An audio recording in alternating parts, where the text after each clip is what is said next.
مولانا یہ بتائیے گا کہ آج مکہ مکرمہ میں آپ نے یہ جو مسالک کے درمیان اختلافی امور کے خاتمے کے حوالے سے کانفرنس میں شرکت کی ہے، کیا سمجھتے ہیں کہ اس کے کیا نتائج مرتب ہوں گے؟ بسم اللہ الرحمن الرحیم۔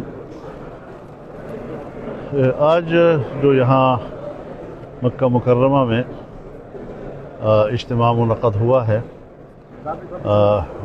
اس کا جو داعی ہے وہ رابطہ عالم اسلامی ہے، اور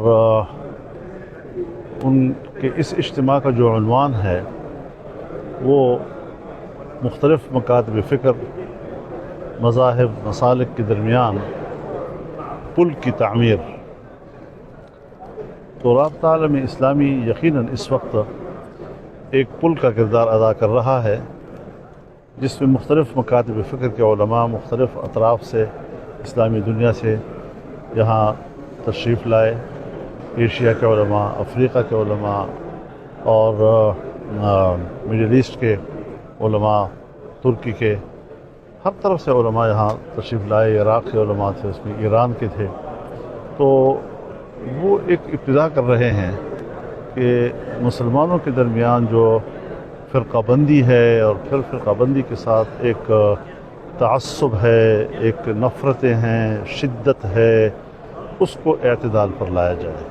اور جیسے کہ ہمارا ایک نظریہ ہے، ہمیشہ سے رہا ہے کہ ہم شاید اختلافات ختم تو نہیں کرا سکتے، لیکن اختلافات کو نرم رکھ سکتے ہیں رویوں کے ذریعے سے۔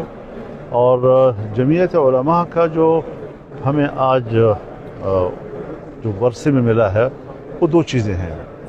ہمارے اکابر نے 100 سال پہلے اس نظریے کا تعین کیا تھا کہ ہم اپنے آنے والی نسلوں کو ایک تو نظریہ اور عقیدہ ان کے حوالے کریں گے، اور دوسرا اس نظریے کے لیے کام کرنے کا منہج اور رویہ۔ اعتدال کے رویوں کے ساتھ دین اسلام کی تعلیم دی جا سکتی ہے، اور اعتدال در حقیقت کمال ہے۔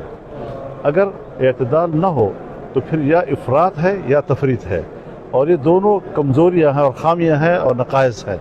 لہذا اعتدال ہی کو ہم کمال تصور کریں اور اسی میں ہم امت کی خیر تلاش کریں۔ تو اس وقت جو بنیادی مسئلہ امت مسلمہ کو درپیش ہے وہ فلسطین کا مسئلہ ہے، اور وہاں پر جو قابض اسرائیلی یا صہیونی حکومت جس طرح ریاست دہشت گردی کر رہا ہے، اور جس طرح انسانی حقوق کا خون کر رہا ہے، جنگی جرم کا مرتکب ہو رہا ہے، اور پھر جس طرح عالمی قوتیں اس کی پشت پر ہے، مغرب اس کی پشت پر ہے، امریکہ اس کی پشت پر ہے، کس منہ سے وہ آئندہ آنے والی نسلوں کو کہیں گے کہ انسانی حقوق کا خیال رکھو؟ کس طرح وہ دنیا میں انسانی حق کی بات کر سکیں گے؟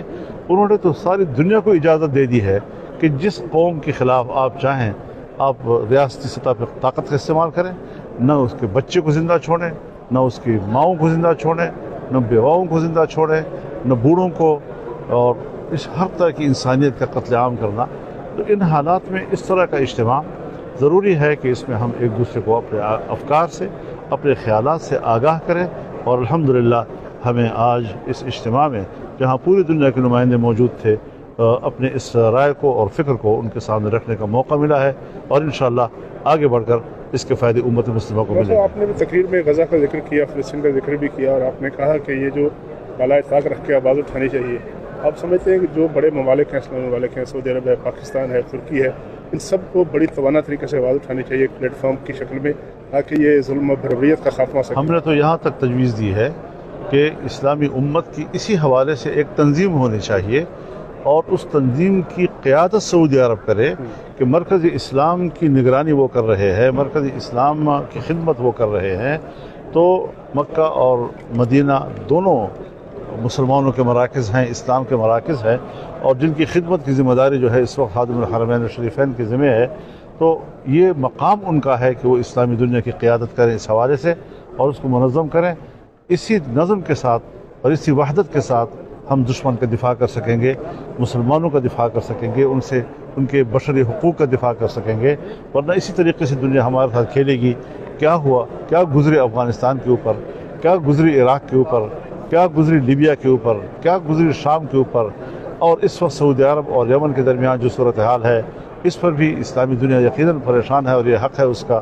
اور اس پر جو فلسطینیوں پہ گزر رہی ہے حد کر دی ہے کہ کس طریقے سے یہ لوگ آئندہ انسان کی بات کریں گے یا انسانی حق کی بات کریں گے. تو یہ ضروری ہے کہ اسلامی دنیا کی طرف انہوں نے متوجہ کیا ہے اور ہم رابطہ عالم اسلامی کے اور خادم الحرمین شریفین کے اور ان کے ولی عہد کے شکر گزار ہیں کہ انہوں نے اس اقدام سے امت کو اس اہم مقصد کی طرف متوجہ کیا ہے. مولانا کچھ ممالک نے اسرائیل کو, اسلامی ممالک نے اسرائیل کو تسلیم کیا ہوا ہے, تو آپ سمجھتے ہیں پاکستان پر بھی دباؤ رہا ہے, تو اس ساری صورتحال میں کیا لاہ عمل ہو سکتا ہے کہ یو این تو اس پہ خاموش ہے, امریکہ اس کا ساتھ دے رہا ہے, تو کس طرح اسلامی ممالک اسرائیل کو روک سکیں گے؟ اسلامی ممالک کی وحدت اور ایک موقف کے اوپر مجتمع, آج ایک موقف ہے سب کا کہ اسرائیل جو ہے وہ قابض ہے اور اس کا تسلط ہے اور فلسطینی جو ہے وہ آزادی کی جنگ لڑ رہے ہیں. لہٰذا اسرائیل کو تسلیم کرنا یہ مسئلہ نہیں ہے, بلکہ فلسطین کی آزادی یہ مسئلہ ہے مسلمانوں کا, اور مسلمانوں کو اصل مسئلے کی طرف متوجہ ہونا چاہیے. ہمیں ایک غیر ضروری موقف کی طرف لے جایا جا رہا ہے جس پہ خالصتاً یا اسرائیل کا مفاد ہے یا مغربی دنیا اور امریکہ کا مفاد ہے. مسلمان کا مفاد کہاں گیا, امت مسلمہ کا مفاد کہاں گیا, اور مسجد اقصی کا حق کہاں چلا گیا جس پر مسلمانوں کا حق ہے. پھر فلسطین جو ہے وہ ارض فلسطین مسلمانوں کی سرزمین ہے, فلسطینیوں کی سرزمین ہے. ان کی آزادی کا جو بنیادی سوال ہے جو 75 سال سے زندہ ہے, کیا اس مقصد کو بھی ہم حاصل کریں گے یا نہیں کریں گے, یہ بڑا بنیادی سوال ہے. بہت شکریہ.